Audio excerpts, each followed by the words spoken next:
anything because it's been 3 wide. Well, now he's out front. He's pretty happy with his race car. He said back in the pack, it was a bit edgy, but as soon as he could get some clean air on that car, he said, I think we're going to have a fast race car. His spotter, Eddie DeHaan, just told him it's time to be greedy. Oh, there he goes. There we go. Here we go. Oh, upside down. On the side.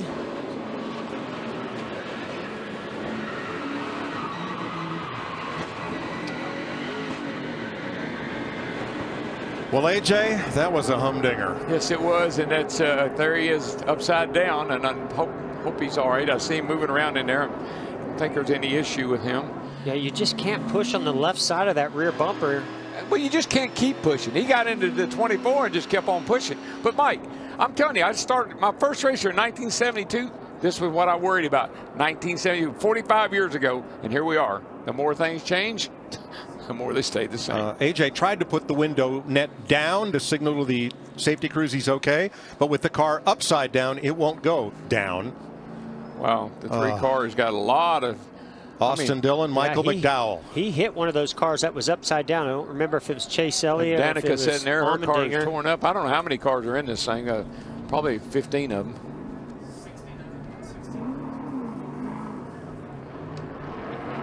I was just You just saw it coming, didn't you? Oh, yeah, you saw Allmendinger get that big run, gets to the rear bumper of the 24 car. They've told AJ Allmendinger to stay strapped in the car. Apparently he's okay because they are going to roll the car over before he's allowed to get out. We do have a camera inside the car, but the antenna is on the roof and that's gone. So no signal from there. They do, and this is something these guys have practiced. These safety crews have practiced. They have a system that they hook the car up to. They don't want to just flop the car over with the driver inside of it. They will pick the car up and roll it over gently. The field has been stopped down in turn number 1. Michael McDowell climbs out. He's okay. His car obviously is not. That's not much of a field. That's kind of half of a field. Austin Dillon is okay. See Danica Patrick's car stopped there with more damage.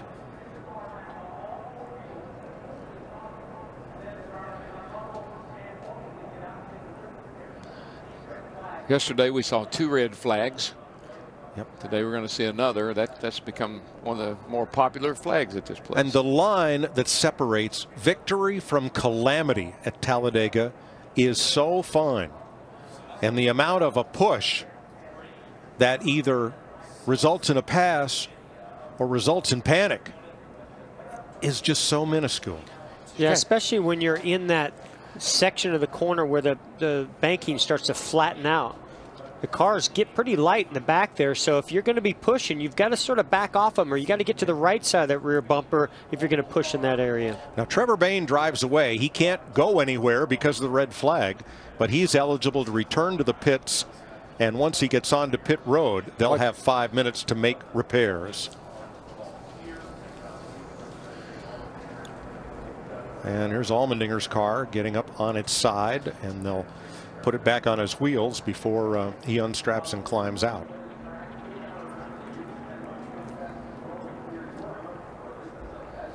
Jeff, they say that when these cars are at speed in the banking at this speed, you could reach out with your finger and push on the corner of the car and spin it around.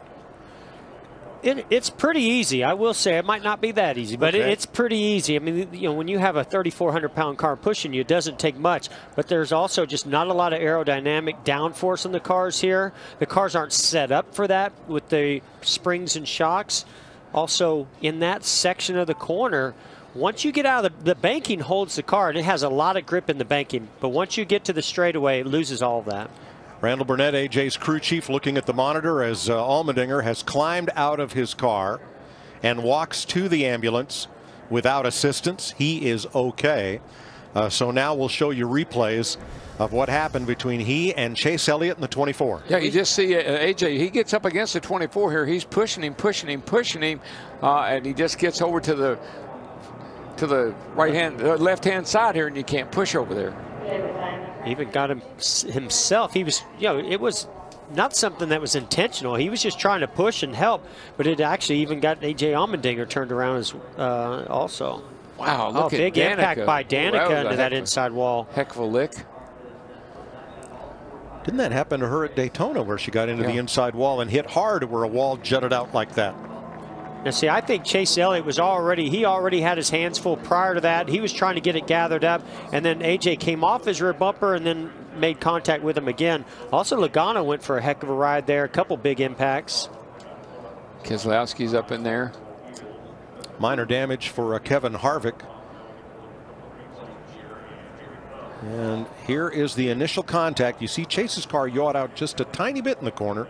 And they got him loose. All it takes. That's the one. He was going to save it until that last little bump. I was just going to say, AJ, just be a little patient here. We got a little ways to go yet, and you got a pretty good car. Wow. In a moment. This is amazing footage, folks. Incredible camera work. And just remember, there's a driver in every one of those cars. Watch it. Well, that's a long, slow roll for Allmendinger. And look, both those cars end up pretty much together along with the mess that was Logano's car and Michael McDowell's. Harvick had damage in that. So did Trevor Bayne, Eric Jones, Matt Kenseth, all involved. And as a driver, I've been upside down at Daytona one time and slid on my roof just like that, with sparks flying. And I was just hoping at the last second it was going to roll back over so I could get out. But AJ's didn't do that. He was stuck upside down. Not a comforting feeling. That oil tank is right behind you. It's very possible for oil to start leaking out. And you want to get out of there as fast as you can. Looks like there were only about a dozen cars who had a chance to evade to the inside and not get any damage in this.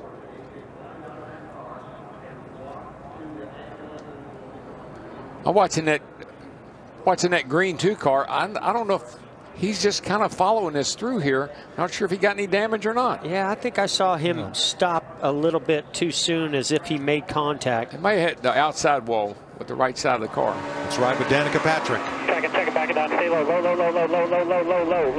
Inside. 32 never stopped. Oh, boy, that was a lick. Man. She's still driving it, even after that second impact. With Dale Jr. One outside, 77's outside. Keep coming low, come on. Wow. Caution's out. Oh, my gosh. 88's on, but have easy. Keep digging, easy. Shit, hold your brake. Oh.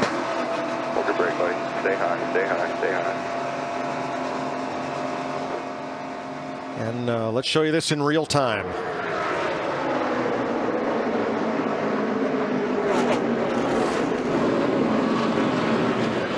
Wow. Talladega, world's fastest junkyard. Man. And what caused that 24 to get up in the air, it's not just air getting under the car. Somebody made contact and an impact on the right side. When that did that, it lifted that left side up. I think it was the 22 of Logano, and then the air got underneath the car and got him up in the air. Look at the tire marks, and you see I believe that's our Fox camera under the caution light there. Here are the drivers who had at least some damage from this lap 169 crash. We are under the red flag, so no work can be done until the yellow waves again. Now there's the front of Harvick's car. You see the left front did get some damage. Yeah, Keselowski. Yeah, sure did. Keselowski, rather. Yeah. Yep. Mike, here in 2003, we had a 23-car pileup, 27-car pileup. In 2012, we had a 25-car pileup. And I'm not sure how many are involved in this one just yet. 16 cars on that list. Let's check down at the Hollywood Hotel for a race recap. Thanks, Mike. With Michael Waltrip here, just recapping what went on earlier. Jamie McMurray into teammate and points leader Kyle Larson. This was way back on lap 15. Larson has a tire problem. That brings out a caution as Brad Keselowski wins stage 1, the second stage victory for him this season. on lap 100. Dale Earnhardt Jr. started on the front row, close call with Clint Boyer. Just another near miss. This pack racing has been wild today. These guys have done a great job avoiding contact up until now, but you can see how close they race and how desperate they are for every position. Denny Hamlin currently second behind Kyle Busch with the red flag. He won stage 2. Jimmy Johnson a close call, wiggling at 200 miles per hour. And look at that. That car is nearly out of control. Jimmy, 7-time champion, drove like one there to keep it going in the right direction. Denny Hamlin's led the most laps, followed by Keselowski, and then Ryan Blaney. First time that we had a few cautions. This was brought out the 5th, but Blaney involved with Keselowski. And then moments ago, 16 cars involved with 20 laps to go, and Allmendinger and Chase Elliott. Chase looked like maybe just was a little bit free off the corner, and that allowed Allmendinger to hit him in the back. And wow, you're talking about a track blocker. That's just taking those cars and flipping them around like they're toys. It shakes up. Yeah, they look like Matchbox cars in a dryer getting bounced around, and the early reports of drivers being able to walk away are all very encouraging when you look at the carnage from 16 cars at the speeds that they're going. Logano, Truex, Keselowski all involved, Harvick, Matt Kenseth. Yeah, and you saw some notables that slipped by there. Jimmy Johnson, Dale Jr., and Eric Almirola. Eric won the race yesterday. He's got a really fast forward. He's able to miss this accident. And then remember also, look at that. That car has climbed on top of that outside wall. Harvick with contact. Allmendinger over. Chase Elliott nearly over as well in that 24 car. And look, sneaking by on the bottom. That's the 14 of Clint Boyer. Remember, he was laying back earlier trying to miss the melee. It worked for him. And you saw it in real time, and now we're showing you a number of different angles as we replay this. So that's Elliott in the 24 going up on the wheels on the wall, and the FedEx car of Denny Hamlin racing in front of us. And let's check in with someone involved. Chris Neville is